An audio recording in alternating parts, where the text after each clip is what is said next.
Hi everyone, তো আমি সারাদিন আজকে কী করবো সেটাই তোমাদের সাথে শেয়ার করব। চলো তাহলে ভিডিওটা দেখতে থাকো। তো আমি সারাদিন কী করছি সেটা তোমরা বুঝতে পারবে।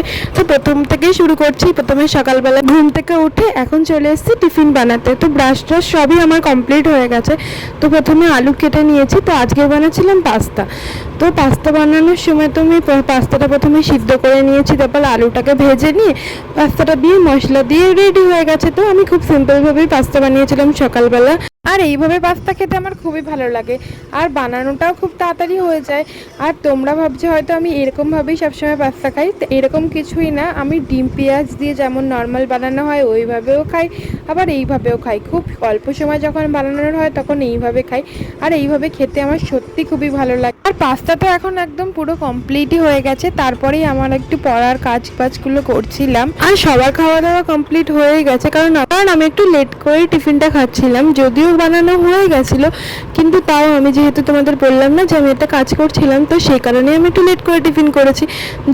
এমনিও না আমি সারাদিনে মানে তোমাদেরকে কী বলবো, মানে আমি সকালবেলা একটু লেটই হয়ে যায় আমার টিফিন করতে, রোজ দিনই বলতে পারো। তো তোমাদের সাথে এরকম হয় কিনা জানিও তো। তারপর তো এখন আমি খাওয়া দাওয়া কমপ্লিট করে স্নান করে এখন চলে এসেছি তোমাদের সামনে।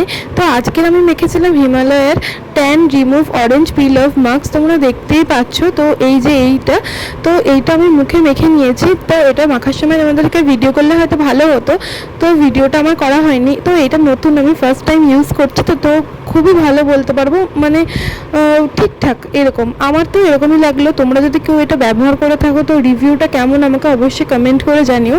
আমার যে খুব ভালো লেগেছে এরকম না, আবার খুব একটা খারাপও না, মোটামুটিই লেগেছে। তো সেটাই বললাম। আর এটা শুকনো হতে তো অনেকটাই টাইম লাগছিলো, তো সেই সময় আমি সেই টাইমে স্প্রাইট খেয়েছি। তো যাই হোক, এখন আমার তো এইটা এবার তোলার পালা। খানিকটা শুকনো হয়ে গেছে, খানিকটা না অনেকটাই শুকনো হয়ে গেছে। দেখে বুঝতেই পারছো যে মানে তুলতে খুবই কষ্ট হচ্ছিলো। আর সত্যি কথা বলতে না মানে কান্না পেয়ে যাচ্ছিলো, মানে এতটা মানে লাগছিল। তো যাই হোক, আর এখন তো আমার দুপুরের খাওয়া দাওয়া কমপ্লিট, তোমাদের সাথে তো বললামই। যাই হোক, আমার তখন আর ভিডিও করা হয়নি।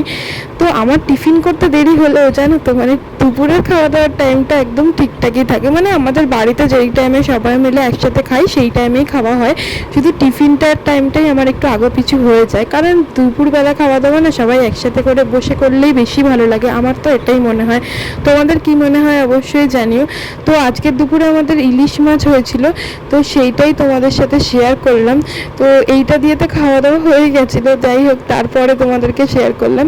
তো ইলিশ মাছের ঝোল দিয়ে সবার সাথে বসে ভাত খেতে তো খুবই ভালো লাগে। যেমন মাছটা প্রিয়, তেমন পরিবারের সাথে বসে খাওয়া দাওয়াটা করাটাও খুবই মজার। তো তারপর সন্ধ্যাবেলা মা বানিয়েছিল হচ্ছে তেলের পিঠে, তো সেটাই খাচ্ছিলাম দেখতেই পেলে। তো আজকের যেন ভাই মানে আটা মাখছিল। যাই হোক, ও তো আর আটা মাখতে পারে না, মানে ও তো এখন খুব ছটপটে হয়ে গেছে।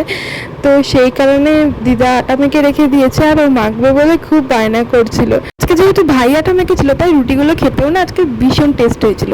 তো আজকে রুটি তরকারি তাড়াতাড়ি খাওয়া দাওয়া করে এখন চলে এসেছি ঘুমানোর জন্য। আর আমি সারাদিনটা না খুব সিম্পলভাবেই কাটাই। তো তোমাদের সাথে তো সেটাই শেয়ার করলাম। তো আর আমার এই ছোট্ট ভিডিওটা তোমাদের কেমন লাগলো অবশ্যই জানিও। ভিডিও তাহলে আজকের এখানে শেষ করছি, তোমাদের সাথে দেখা হবে নেক্সট ভিডিওতে।